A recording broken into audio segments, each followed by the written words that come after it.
आपको पता है, सुनकर चौंक जाएंगे कि दुनिया में हर साल 430 मिलियन टन प्लास्टिक बन रहा है। दुनिया में पॉल्यूशन भी बढ़ रहा है। हर साल 430 मिलियन टन से ज़्यादा प्लास्टिक प्रोड्यूस भी हो रहा है। इनमें से 2/3 प्लास्टिक के प्रोडक्ट जल्दी ख़राब हो जाते हैं, जैसे पॉलीथीन बैग हो गया। इस प्लास्टिक पोल्यूशन की वजह माइक्रो प्लास्टिक है, जो इंसान और पृथ्वी दोनों की सेहत के लिए खतरनाक है।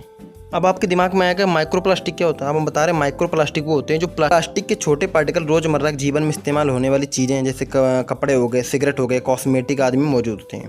बिल्कुल छोटे छोटे कण होते हैं। आप प्लास्टिक का कोई प्रोडक्ट लीजिए, उसको तोड़ डालिए, बिल्कुल जितना तोड़ पाए तोड़ते चले जाइए। ठीक उसी को कहते हैं, जब आप देखेंगे बिल्कुल छोटे छोटे पार्ट आ जाते हैं, इसी टाइप से होते हैं माइक्रो प्लास्टिक। ठीक है, United Nation Environment Programme UNEP के मुताबिक इन चीज़ों के लगातार इस्तेमाल से पर्यावरण में प्लास्टिक का ढेर बढ़ता जा रहा है। तो आपके दिमाग में आएगा छोटा सा माइक्रो प्लास्टिक इतना खतरनाक कैसे हो सकता है। हम आपको बता रहे हैं कि जो माइक्रो प्लास्टिक होता है उसका व्यास होता है, जिसको इंग्लिश में कहते हैं डायमीटर, 5 मिलीमीटर तक हो सकता है। अच्छा, ये प्लास्टिक प्रोड्यूस करने वाली फैक्ट्री में हुई लीकेज या पाइप की साफ सफाई के कारण समुद्र में बह जाता है। इसे सीधे फूड चेन पर असर होता है। जब पक्षी या मछलियाँ या समुद्री जीव इसे निगल लेते हैं तो माइक्रो प्लास्टिक दोनों टॉक्सिन और मैकेनिकल इफेक्ट दिखाना शुरू कर देते हैं। इसके कारण इन जीवों को भूख भी कम लगती है। उनके व्यवहार में परिवर्तन, जेनेटिक्स म्यूटेशन, जिसको कहते हैं डीएनए में बदलाव होने लगते हैं।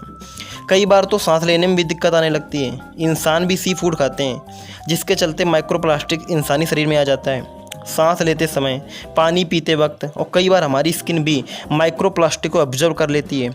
ये अलग अलग इंसानी अंगों, यहाँ तक कि नवजात बच्चों के नाल में भी पाए जाते हैं। UNEP 2021 की report from pollution to solution में कहा गया है कि माइक्रो प्लास्टिक में मौजूद केमिकल से लोगों की, खास तौर पर महिलाओं की हेल्थ पर बुरा असर पड़ता है। इससे ह्यूमन जेनेटिक्स या मानसिक विकास पर सीधा असर होता है। समुद्र के किनारे सिगरेट का कचरा सबसे ज़्यादा होता है। आपको पता है, माइक्रो प्लास्टिक का एक नाम सेलुलोज एसीटेट फाइबर भी है। इसमें ज़्यादातर सिगरेट फिल्टर शामिल है। हर साल दुनिया में स्मोकिंग करने वाले 100 करोड़ लोग 6 लाख करोड़ सिगरेट पीते हैं। इसलिए ये फाइबर दुनिया के हर कोने में फैले हैं। समुद्र के किनारे सिगरेट कचरा सबसे ज़्यादा मात्रा में बिखरा रहता है। इसके चलते marine ecosystem micro plastic leakage के लिए काफ़ी संवेदनशील हो गया है। आपको सुनकर आश्चर्य होगा कि समुद्र में जमा हुआ 9% माइक्रो प्लास्टिक कपड़ों से निकला है। पॉलिस्टर, नायलॉन, एक्रिलिक के कपड़ों में भी प्लास्टिक होता है। अच्छा, क्लोथिंग टेक्सटाइल मार्केट में इन कपड़ों का हिस्सा 60% है। कपड़ों के मामले में माइक्रो प्लास्टिक को माइक्रो फाइबर भी कहा जाता है। बार बार पॉलिस्टर, नायलॉन, एक्रिलिक के कपड़ों को पहनने धोने पर ही माइक्रो फाइबर निकलने लगते हैं। UNEP 2020 की रिपोर्ट के मुताबिक समुद्र में जमा होने वाले माइक्रो प्लास्टिक का 9% हिस्सा क्लोथिंग और टेक्सटाइल से ही आया है। इसे रोकने के लिए एक्सपर्ट का कहना है कि पॉलिस्टर, नायलॉन, एक्रिलिक के कपड़ों को कम धोया जाना चाहिए। नेचुरल मटेरियल से बने कपड़े ज़्यादा खरीदने से भी फर्क पड़ सकता है। आपको पता है, कॉस्मेटिक वाले प्रोडक्ट में भी माइक्रो प्लास्टिक होता है। अच्छा, साबुन हो गया, टूथपेस्ट हो गए, डिओड्रेंट हो आदि को टेक्सचर करने के लिए इसमें माइक्रो प्लास्टिक मिलाया जाता है। इसके लिए खास तौर पर माइक्रो प्लास्टिक तैयार भी किया जाता है अलग से।